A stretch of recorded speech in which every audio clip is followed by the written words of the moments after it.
Hello, this is 4Elements from the Netherlands again. Today we are going to talk about wind and clean energy. We're going to focus our attention on windmills and the energy they produce. You will learn what the different parts of a windmill are and how it all works. We will also talk about the importance of renewable energy and what the pros and cons are of wind energy. So let's go! I think you remember this picture. In the last video I talked with you about how winds appear. As the sun heats the surface, the temperature will rise. The air will be heated too, which causes it to rise up.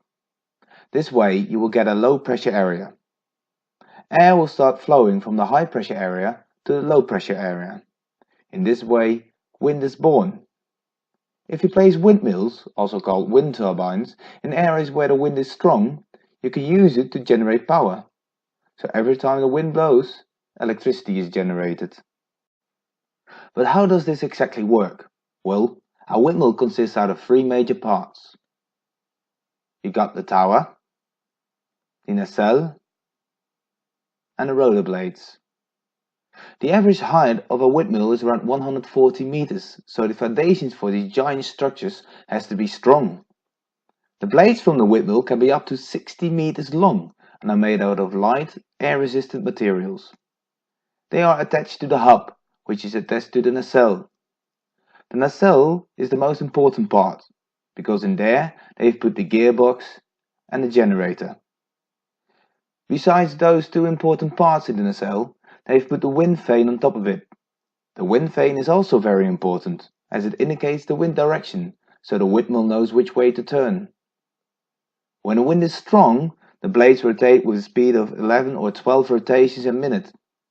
The generator needs a much larger speed than that. That's what the gearbox is for. It makes a shaft, which leads to the generator, spin more than 100 times faster, to the speed of 1500 rotations a minute.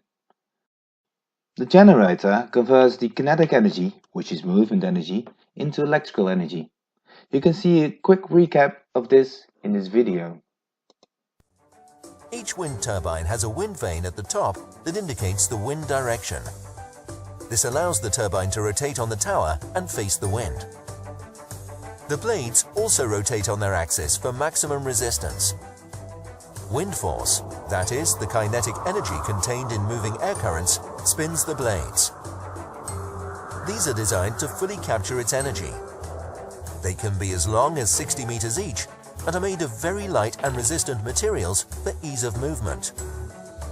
This is why they can produce energy even with very light winds, starting from about 11 kilometers per hour.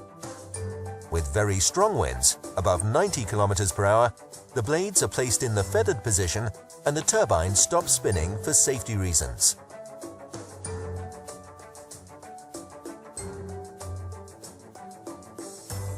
The blades are attached to the wind turbine through the hub, which is coupled to the low-speed shaft. The low-speed shaft is given this name because it spins at the same speed of the blades, between 7 and 12 revolutions per minute. To produce electricity, it is necessary to increase the turning speed of the low-speed shaft. That is the mission of the gearbox, which raises the speed over 100 times and transfers it to the high-speed shaft. The high-speed shaft, that rotates at up to 1500 revolutions per minute, is connected to a generator. The generator converts the kinetic energy into electricity, a source of energy that is easier to transport and use. But why should we build windmills? Well, the biggest positive thing about windmills is that it's a renewable energy source. This means that it won't deplete the same way fossil energy sources like oil, gas and coal do. Winds will always be there for us, so it's an environmentally friendly way of producing electricity. There are many places where windmills can be used, especially at sea. This means that parts of the planet that we don't use that much can be used to produce electricity for us. There is just one big problem with windmills. If there's no wind, there won't be any electricity. Besides that, there are people who think windmills are ugly and don't want them in their sight, or say that they are too expensive for the amount of energy they produce. It suffices to say that there are many good arguments for both sides of this debate. Luckily for you, you know now how windmills work and can mingle yourself into that debate. This was 4Elements again, signing out. Goodbye all.